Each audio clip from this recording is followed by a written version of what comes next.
जाओ, तुम सत्य के मार्ग पर हो। दूसरा मोती तुम्हारा हुआ। नदीम आभार व्यक्त कर गुफा से निकल जाता है। अब 2 मोती मिल चुके थीं। तीसरा मोती बर्फीली पर्वत के शिखर पर था। नदीम पर्वत की चढ़ाई शुरू करता है।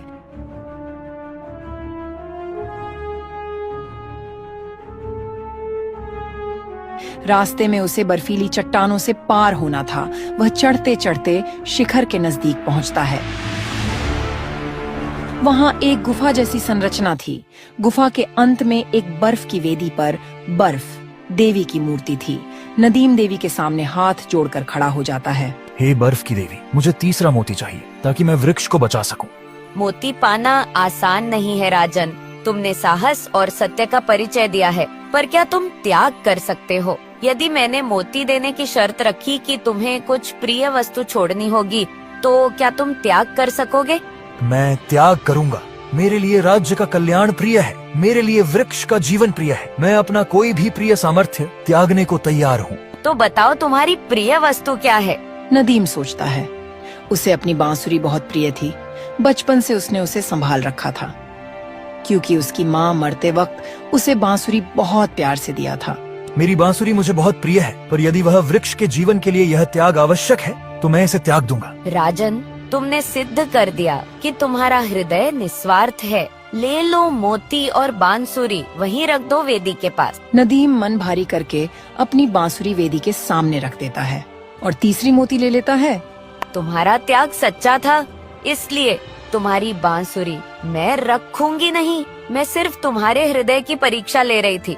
अपना त्याग दिखाने के लिए तैयार होना ही काफी था। बांसुरी तुम्हारे त्याग के प्रमाण के रूप में शुद्ध हो गई है। अब वह कभी टूटेगी नहीं और सदैव मधुर सुर देगी। अपनी बांसुरी वापस ले लो और जाओ, तुम्हारा कल्याण हो। नदीम प्रसन्न होकर बांसुरी उठा लेता है, मोती भी ले लेता है। तीनों मोती लेकर नदीम अपने राज्य लौटता है।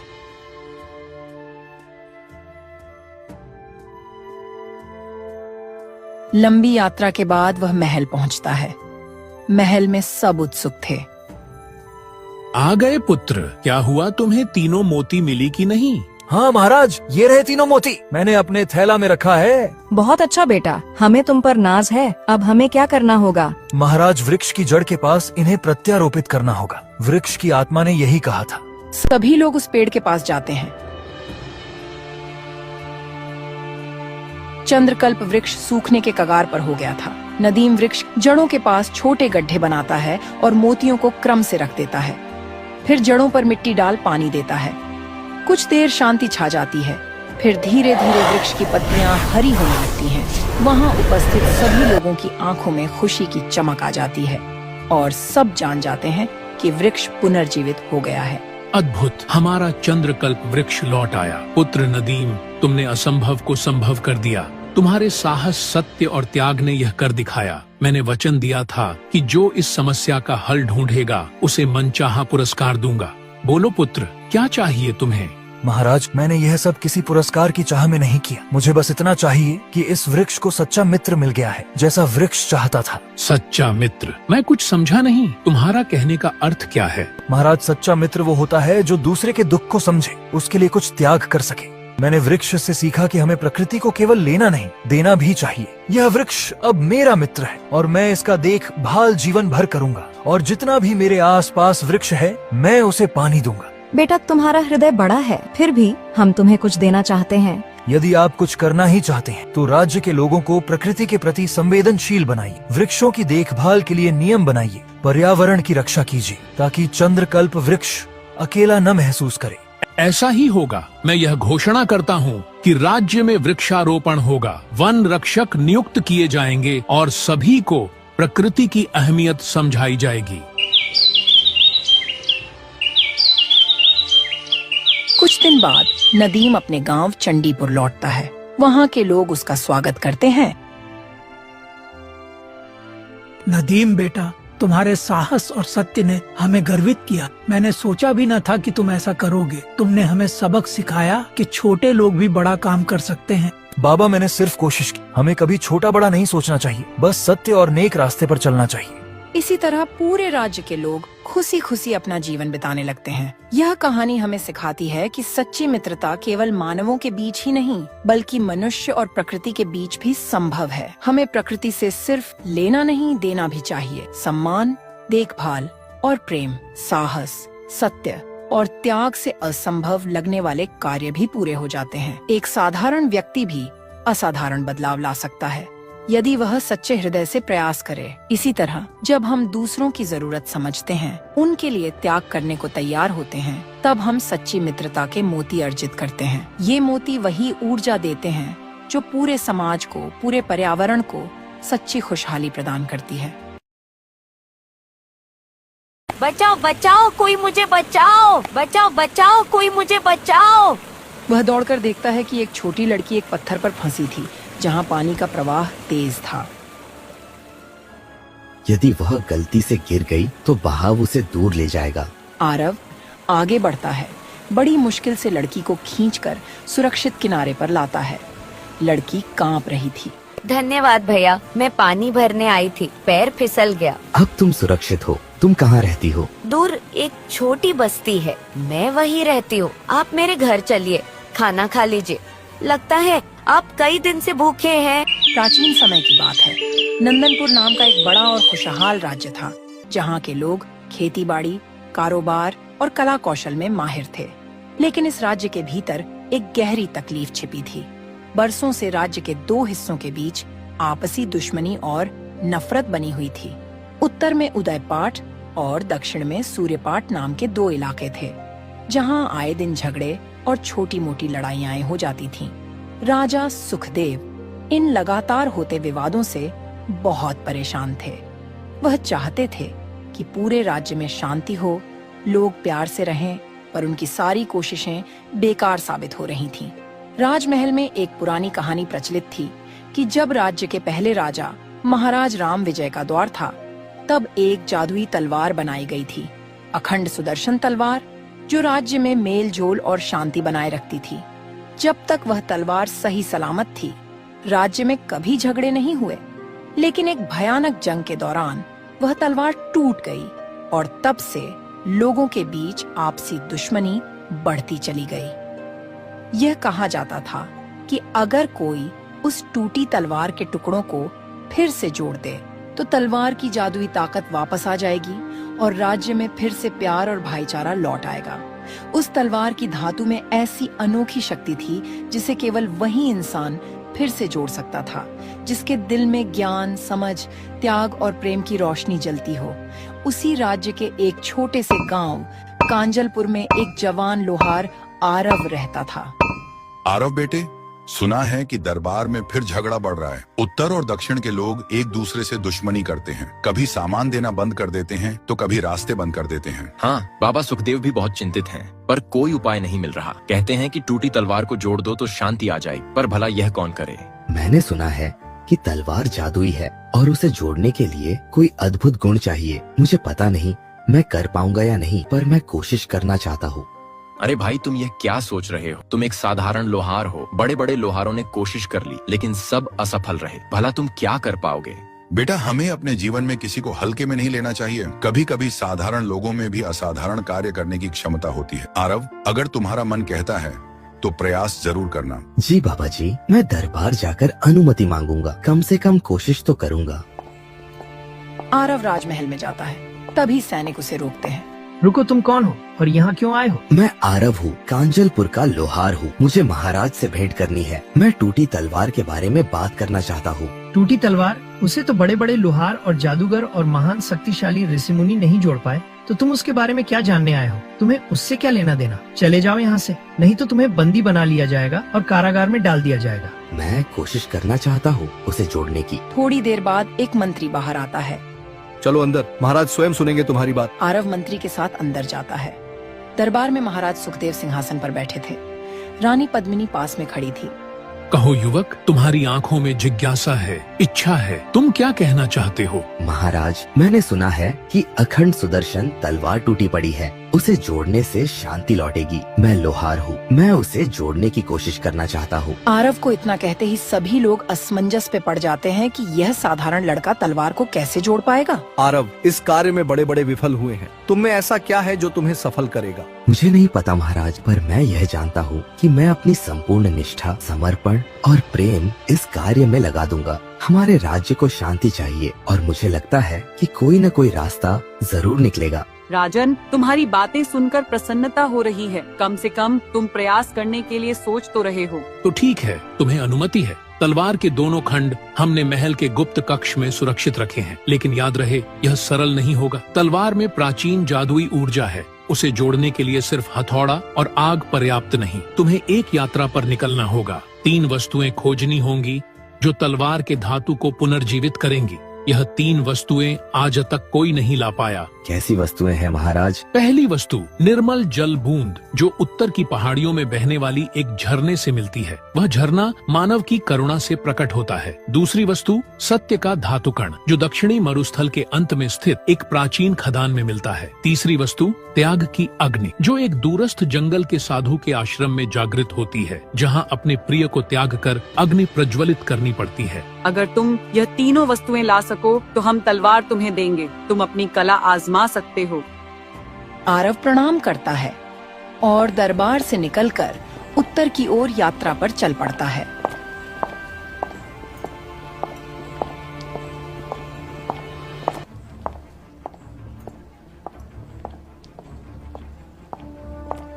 कई दिन चलने के बाद वह ऊंची पहाड़ियों पर पहुंचता है, जहां उसने एक सुंदर झरने के बारे में सुना था। वहां पहुंचकर उसे तेज बहती हुई जलधारा दिखती है और वहां तक पहुंचना नामुमकिन लगता था। तभी अचानक उसे एक लड़की की आवाज सुनाई देती है। बचाओ बचाओ, कोई मुझे बचाओ, बचाओ बचाओ, कोई मुझे बचाओ। वह दौड़कर देखता है कि एक छोटी लड़की एक पत्थर पर फंसी थी, जहां पानी का प्रवाह तेज था। यदि वह गलती से गिर गई तो बहाव उसे दूर ले जाएगा। आरव आगे बढ़ता है, बड़ी मुश्किल से लड़की को खींचकर सुरक्षित किनारे पर लाता है। लड़की कांप रही थी। धन्यवाद भैया, मैं पानी भरने आई थी, पैर फिसल गया। अब तुम सुरक्षित हो। तुम कहाँ रहती हो? दूर एक छोटी बस्ती है, मैं वहीं रहती हूँ। आप मेरे घर चलिए, खाना खा लीजिए। लगता है आप कई दिन से भूखे हैं। आरव उसके घर जाता है, जहाँ उसकी माँ चिंता में डूबी थी। माँ रोते हुए बोलती है और आरव के धन्यवाद करती है। ईश्वर तुम्हें आशीर्वाद दे बेटा, हम तुम्हारे एहसानमंद रहेंगे। लड़की की माँ घर के कोने से एक छोटी चमकीली शीशी निकालती है, जिसमें निर्मल जल की एक बूंद रखी थी। यह वही जल था जिसके बारे में राजा ने कहा था। मैं जानती हूँ कि तुम उस निर्मल जल बूंद की तलाश में हो। इस पहाड़ी पर ऐसा जल मिलता है, पर केवल उस व्यक्ति को मिलता है जो सहानुभूति दिखाए। तुमने मेरी बेटी की जान बचाई, अपने लक्ष्य को भुलाकर पहले उसे बचाया। यही करुणा की निशानी है। यह लो वह निर्मल जल बूंद। यह तुम्हारी पहली वस्तु है। इसके लिए बहुत राजा महाराजा यहाँ आए, लेकिन कोई इसे प्राप्त नहीं कर सका। आरव हैरान होकर शीशी ले लेता है। हे देवी, आपको कैसे पता कि मुझे इसकी जरूरत है? जगत में सब आपस में जुड़ा है बेटा। बहादुरी दिखाने वाले को प्रकृति भी मदद करती है। जाओ आगे बढ़ो। आरव आभार व्यक्त कर आगे बढ़ता है।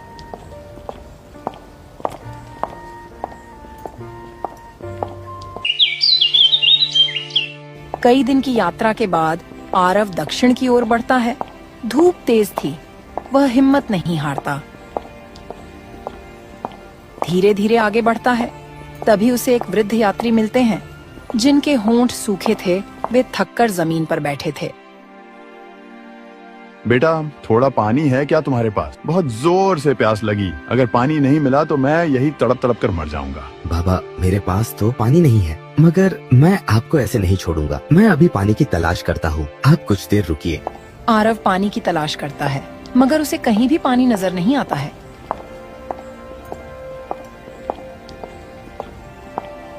वह कुछ दूर और जाता है। तभी उसे एक छोटा तालाब नजर आता है। वह पानी जल्द से ले लेता है।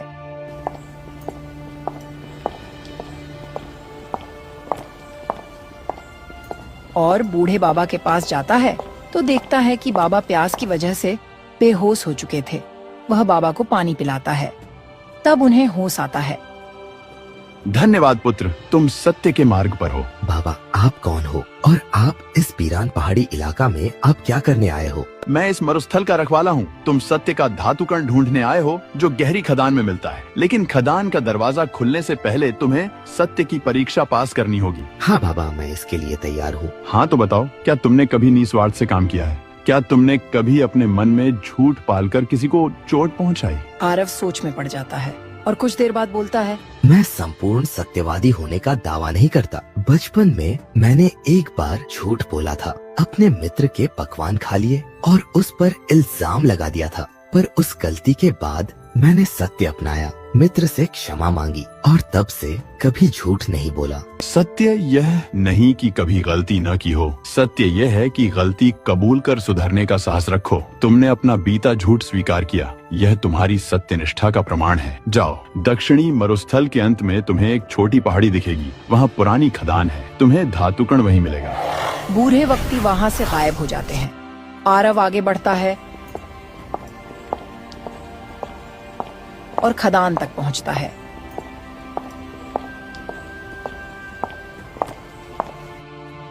खदान गहरी थी, अंदर अंधेरा था। एक स्थान पर उसे धातु का एक छोटा कण मिलता है, मानो सत्य के प्रकाश था।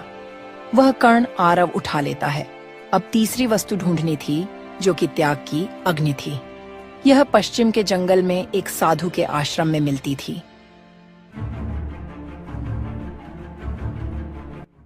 वह पश्चिम की ओर बढ़ता है, कई दिन सफर करता है। वह एक साफ जगह पहुंचता है, जहां एक छोटी कुटिया और साधु दिखाई देते हैं, जो गहरी धुन रमाए आंखें बंद करके बैठे थे।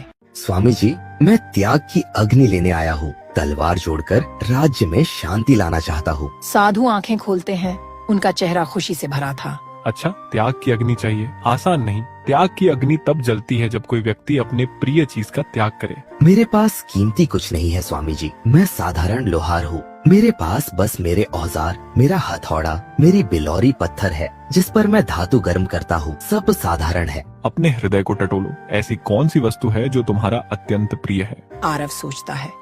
उसे अपनी माँ द्वारा दी गई एक पुरानी अंगूठी याद आती है, जो वह हमेशा अपने पास रखता था। वह अंगूठी उसकी माँ की अंतिम निशानी थी। उसकी माँ बचपन में ही चल बसी थी और इस अंगूठी को देखकर उसे माँ की याद आती थी। आरव मन में दर्द महसूस करता हुआ, मेरे पास मेरी माँ की दी हुई एक अंगूठी है। यह मेरी माँ की अंतिम निशानी है। इसे मैं कभी नहीं छोड़ना चाहता। त्याग का अर्थ इसी दर्द में है। यदि तुम त्याग कर सको तो अग्नि प्रकट होगी। आरव की आंखें नम हो जाती हैं। माँ की यादों से भरी अंगूठी त्यागना सरल नहीं था, पर राज्य का हित बड़ा था। हजारों लोगों की शांति इससे जुड़ेगी। वह धीरे से अंगूठी निकालता है और साधु के सामने रख देता है। माँ, मुझे माफ करना, पर यह त्याग जरूरी है। अचानक एक चमत्कार होता है। कुटिया के सामने जमीन पे एक छोटा अग्निकुंड प्रकट होता है, जिसमें सुनहरी ज्वालाएं उठती हैं। यह त्याग की अग्नि थी। साधु मुस्कुराते हैं। अंगूठी अग्नि में लुप्त हो जाती है। अग्नि अब तुम्हारी है। आगे बढ़ो पुत्र, त्याग की अग्नि से ही तलवार का जुड़ाव संभव होगा। आरव अग्नि को एक छोटी जादुई कटोरी में कैद कर लेता है, जो साधु ने उसे दी। मन भारी था, पर कर्तव्य की भावना प्रबल थी। तीनों वस्तुएं, निर्मल जलबूंद, धातुकण, त्याग की अग्नि लेकर आरव लंबी यात्रा के बाद नंदनपुर लौटता है।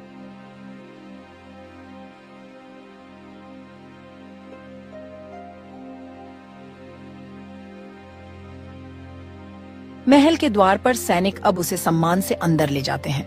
राजा आश्चर्य और खुशी से बोले, आरव, तुम सफल हो गए। सचमुच लाए हो वो तीनों वस्तुएं? मुझे तो जरा भी विश्वास नहीं हो रहा है। आज मैं कितना खुश हूँ, यह मैं तुम्हें बता नहीं सकता। दरबारियों के सामने आरव शीशी में निर्मल जलबूंद दिखाता है। अद्भुत! ये सारी वस्तुएं जुटाकर तुमने कमाल कर दिया बेटा। मंत्री, अब हमें तलवार के 2 खंड लाने होंगे। महाराज इशारा करते हैं। सैनिक गुप्त कक्ष से टूटे हुए तलवार के टुकड़े लाते हैं। तलवार एक बार स्वर्ण जैसी चमकती है। महाराज, मैं अपने लोहार खाने में इसे जोड़ना चाहूँगा, जहाँ मैं सहज महसूस कर सकूं। बिल्कुल, हम तुम्हारे साथ चलेंगे और देखेंगे कि तुम इस तलवार को कैसे जोड़ते हो। कांजलपुर के छोटे लोहार खाने में जाते हैं जहाँ आरव काम करता था।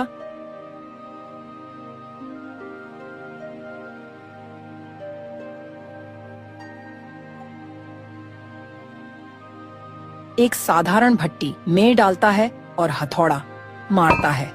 महाराज, रानी, मंत्री पास खड़े देखते हैं। गांव वाले भी एकत्र थे।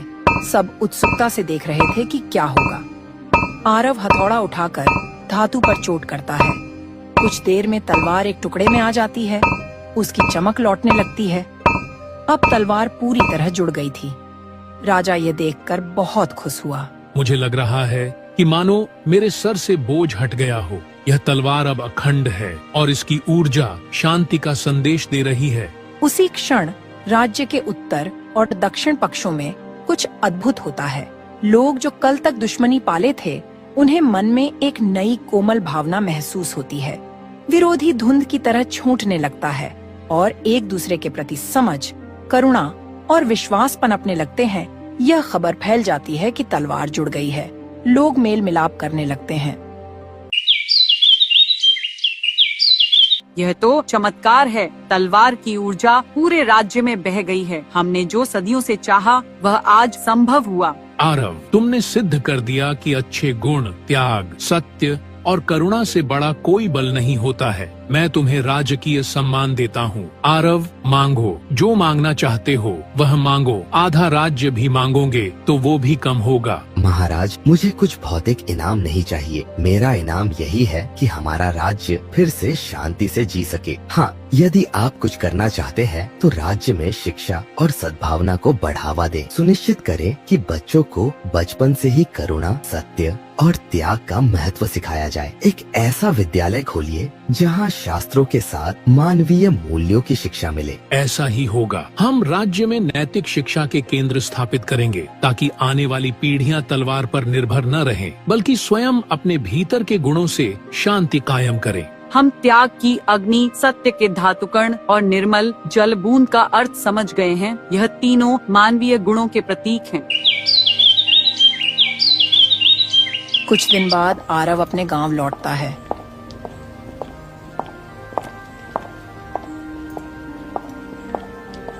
गांव के लोग उसका स्वागत करते हैं। बेटे, तूने बताया कि हथौड़े की ताकत से नहीं, हृदय की शक्ति से असंभव और संभव होता है। राज्य में शांति के लिए हम सब तेरा आभार मानते हैं। मैंने कुछ खास नहीं किया, बस कोशिश की, सही राह पर चला और मार्ग में जो परीक्षाएं आईं, उन्हें पार किया। गांव वाले आरव की बात सुनकर बहुत खुश हुए और सभी गांव के लोग खुशी खुशी अपना जीवन बिताने लगते हैं। यह कहानी हमें सिखाती है कि असली ताकत हथियारों या ताकत में नहीं, बल्कि करुणा, सत्य और त्याग जैसे अच्छे गुणों में होती है। चाहे समस्या कितनी भी बड़ी हो, अगर इंसान इन गुणों को अपनाए तो वह टूटे रिश्तों को सुधार सकता है, दुश्मनी खत्म कर सकता है और समाज में शांति ला सकता है। सच और प्यार की ताकत किसी भी जादुई तलवार से ज्यादा होती है, क्योंकि यह दिलों को बदल देती है। इस कहानी का मतलब यही है कि जब हम अपने स्वार्थ से ऊपर उठकर सबके भले के लिए जीते हैं, तब हम नामुमकिन चीजें भी मुमकिन बना सकते हैं।